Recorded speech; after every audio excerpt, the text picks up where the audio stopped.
O'zbekiston Respublikasida elita ishxona Oliy Majlis hisoblanadi. Oliy Majlis ichidagi yuqori palata va quyi palatadagi senator va deputatlar hisoblanadi.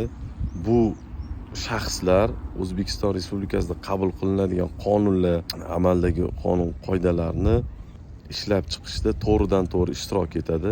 Anonim holatda ovoz beriladi va qabul qilinadi.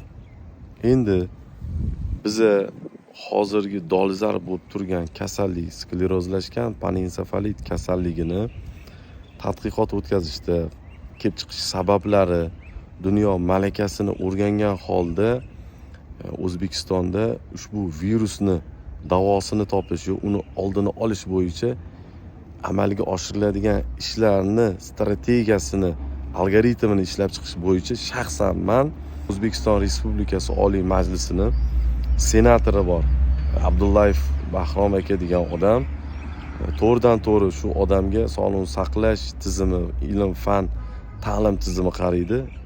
Bularga ariza bilan murojaat qilganman. Oliy Majlis Sog'liqni saqlash qo'mitasi raisi Yelena Borisovaga, Oliy Majlisdagi Qonunchilik palatasidagi deputatlarga murojaat qilganman. Ushbu virusni yuqorida ta'kidlab o'tganimdek, aniqlash bo'yicha, kasallikni oldini olish bo'yicha ish qilinglar deb taklif berganman. Hozirgi kunda qizamiq bilan mutatsiya bor COVID. 3 yildan keyin, 5 yildan keyin yoki bir 10 yildan keyin bu COVID yoki bu qizamiq boshqa viruslar bilan mutatsiya bo'lishi mumkin. Buni hech kim aytib bera olmaydi. Shuning uchun tayyorgarlik ko'rish kerak bunga deb chiqdim. Lekin Oliy Majlisdagi deputatlar yoki senatorlar hali ham 200 kilovat elektr energiyasi, gaz bo'yicha atrofida aylanib yotibdi. Men yana bitta narsaga hayronman. Alisher Qodirov degan deputat bor, Hizb partiyaning raisi. Bu odam aslida aqlli odam, ancha ish tajribasiga ega, malakaga ega inson, shaxs deb bilaman.